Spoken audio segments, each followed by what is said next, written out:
Oke lur, setelah pada video sebelumnya saya membahas masalah pengecekan CDA DC, yaitu bagaimana cara kita mengetahui CDA yang masih bagus ataupun CDA yang udah rusak atau mati. Nah, pada kesempatan kali ini saya akan membahas bagaimana cara mengecek pulser atau pickup IC coil. Nah, ini saya ada beberapa contoh pulser. Nah, ini yang kabel 2 ini punya dari motor Yamaha. Kemudian yang ini punya dari motor Honda. Nah, kalau motor Honda biasanya rata-rata satu kabel seperti ini, tapi pada dasarnya atau pada intinya sama. Kemudian ini punya Vespa ya, kalau nggak salah ini jenis Vespa-nya dulu eksklusif 2. Nah, cuma ini biasanya kalau anak-anak Vespa dia menyebutnya bukan pulser ataupun pickup IC coil, tapi mereka menyebutnya CDA dalam. Nah, terkadang kita misal nyari pulser seperti ini, misal kita mau ganti terus kita mau belanja ke toko spare part khusus Vespa, biasanya kalau kita bilang pulser mereka nggak tahu, tapi mereka taunya ini namanya CDA dalam. Oke, sebelum simak terus videonya, silahkan yang belum like silahkan like dulu, subscribe dan tekan tombol loncengnya. Sebelum kita melakukan pengecekan pulser ini, alangkah baiknya kita tahu dulu fungsinya, cara kerjanya seperti apa. Oke, pertama fungsinya dulu. Fungsi dari pulser ini sebagai penentu atau sebagai sensor, memberikan sinyal arus ke CDA. Jadi kapan waktu CDA harus mengeluarkan arus ke coil. Oke, berapa besarnya arus yang keluar dari pulser ini? Nah, arus yang keluar dari pulser ini standarnya 0,2 sampai 0,4 volt.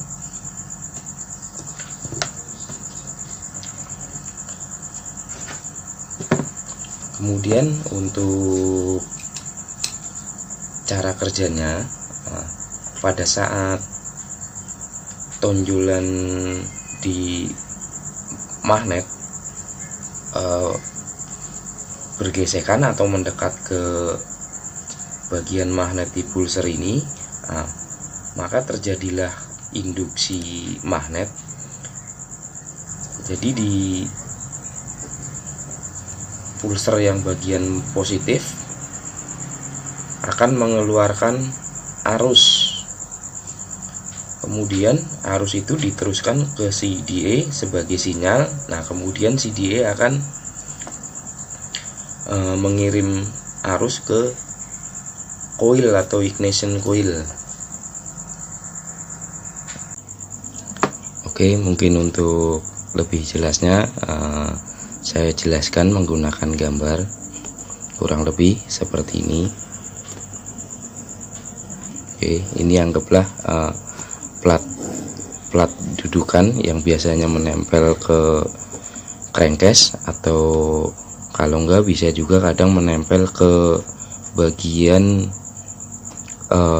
bak magnet. Nah, ini di sini magnet permanennya.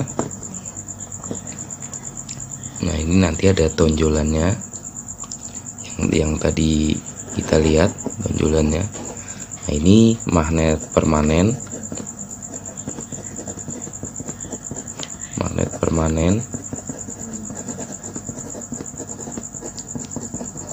Nah, kemudian magnet permanen ini dililit menggunakan kawat lilitan tembaga. Nah, misal kita yang kabel 2 ya. Nah, misal di sini kutub negatifnya kabel 2 ini lilitannya seperti ini, ke sini mengarahnya, kemudian ke sini. Nah, seperti ini.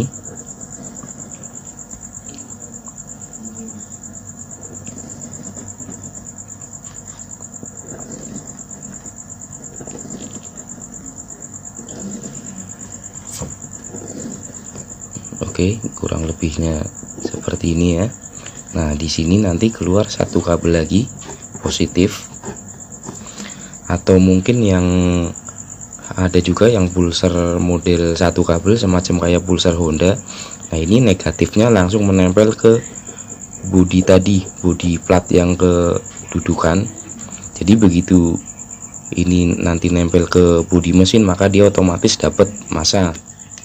Nah, pada saat magnet tonjolan pick up di magnet bergesekan ataupun mendekat, anggap ini gambar magnet ya.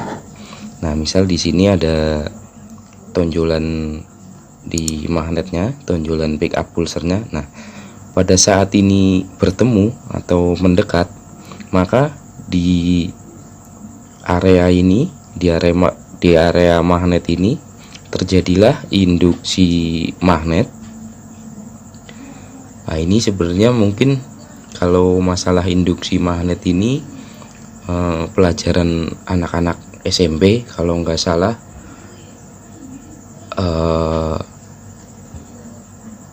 namanya hukum Faraday kalau nggak salah ya. Udah lama banget, sekolah tahun berapa, SMP tahun 90-an kayaknya. Jadi ya maklum, lupa-lupa inget, tapi paling tidak pernah tahu. Oke, lanjut ya, lanjut. Jadi pada saat di magnet ini, karena antara kutub selatan sama kutub utara ini bertemu. Nah, anggaplah di sini kutub selatan. Nah, di sini ini yang bagian sini ini kutub utaranya. Orang ngerti utara selatan ya lor kidul lah kayak ya. Nah, selatannya ya kidul, utarane berarti lor kayak ya, pinggir lor karo pinggir kidul ya, paham Bok? Nah, jadi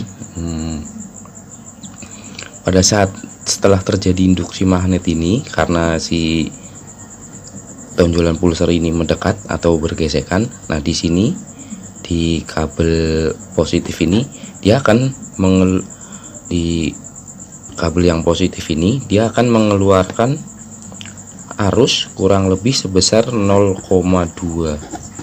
volt sampai dengan 0,4 volt DC.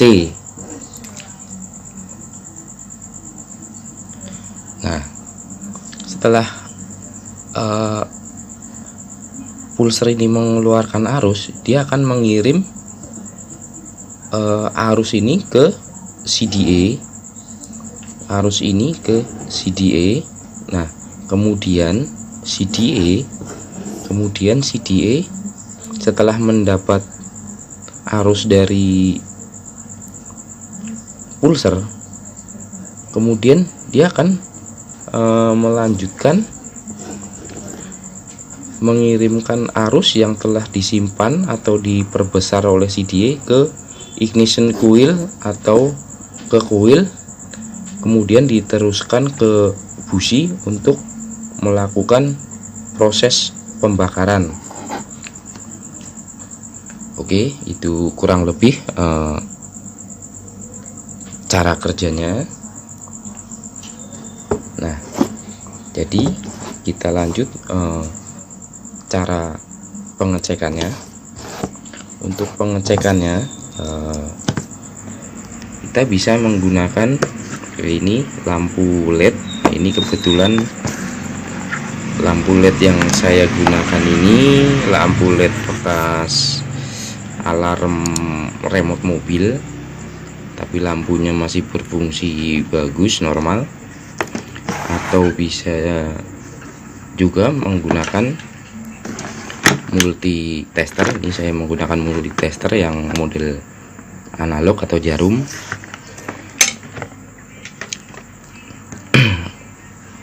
Nah, ini kenapa kok saya menggunakan lampu LED seperti ini? Karena kalau kita menggunakan bohlam-bohlam biasa seperti yang ada di motor, misal macam kayak bohlam seri atau bohlam senja, itu dia nggak bakalan bisa ngecek, karena memang yang kita cek nanti itu pulsernya. Nah, dia mengeluarkan arus hanya 0,2 volt sampai 0,4 volt.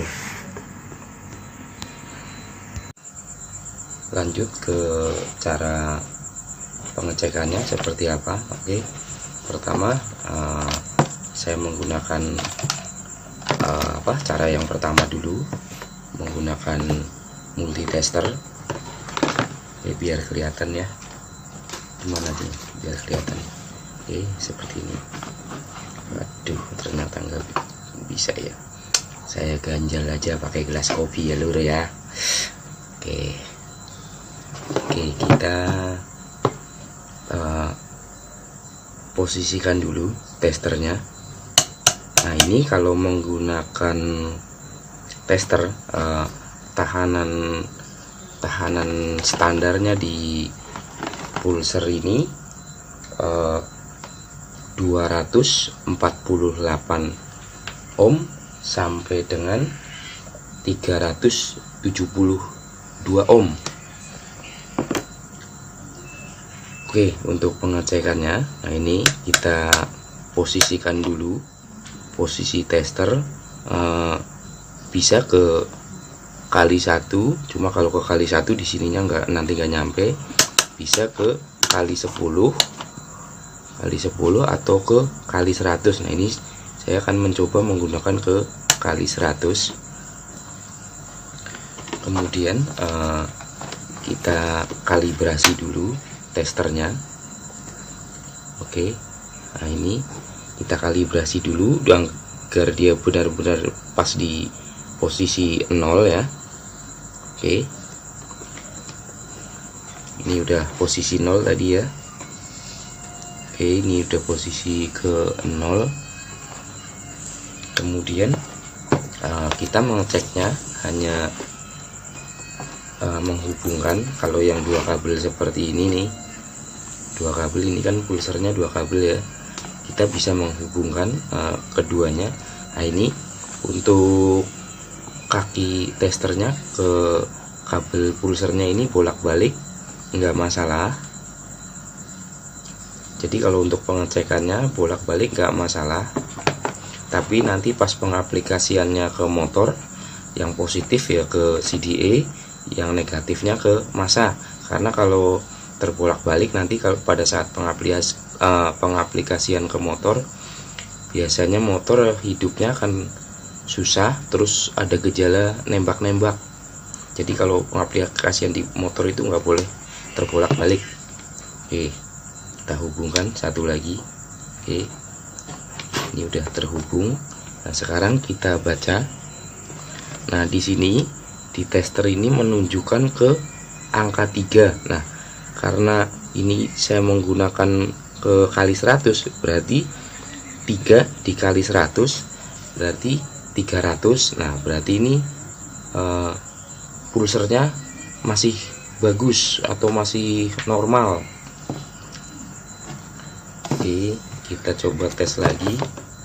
Ini saya menggunakan yang satu kabel, ini yang punya Honda. Nah, kalau yang menggunakan satu kabel ini sebenarnya juga posisinya pengecekannya bolak-balik pun nggak masalah. Cuma ini coba saya gini. Nah, ini saya yang positif ini saya hubungkan ke positif. Kemudian yang ini satunya ke negatif atau ke bodinya ini, plat dudukannya tadi. Oke.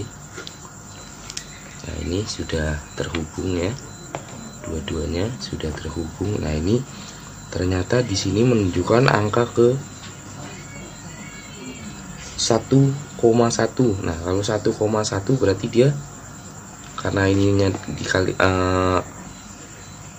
pocket testernya menunjuk ke kali 100, berarti dia 110. Berarti ini pulsernya mati enggak, tapi sudah kurang bagus atau udah lemah. Oke, itu cara pengecekan menggunakan tester. Kemudian pengecekan yang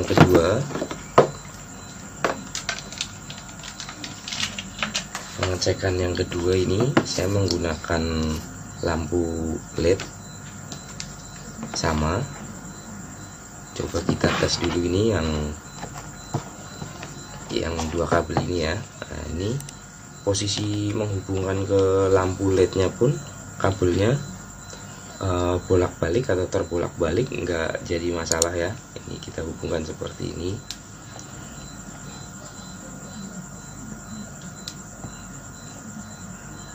Oke, ini sudah terhubung ke lampu LED. Nah, bagaimana cara mengetesnya? Nah, ini nanti kita tinggal gesek-gesek ini menggunakan besi. Nah, kalau memang pulser masih bagus, dia nyalanya akan terang, atau dia akan nyala lebih terang dibanding dengan yang sudah lemah. Nah, kalau yang sudah lemah, dia nyalanya biasanya kurang terang. Oke, karena biar kelihatan ya. Coba saya gelapkan dulu. Oke, coba saya gelapkan dulu tempatnya ya. Oke, ini digesek-gesek seperti ini. Nah, ini digesek-gesek.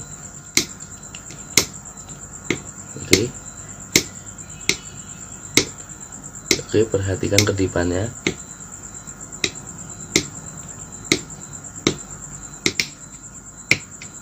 Oke, itu berarti pulsernya atau pick up coilnya masih bagus. Ini yang tadi yang dua kabel yang punya Yamaha.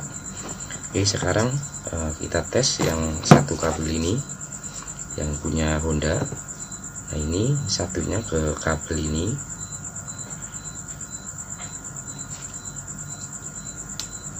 Nah, kemudian ini satu kabel dari lampu LED ini kita tempelkan aja ke bodi pulsernya ini ya, ke plat besinya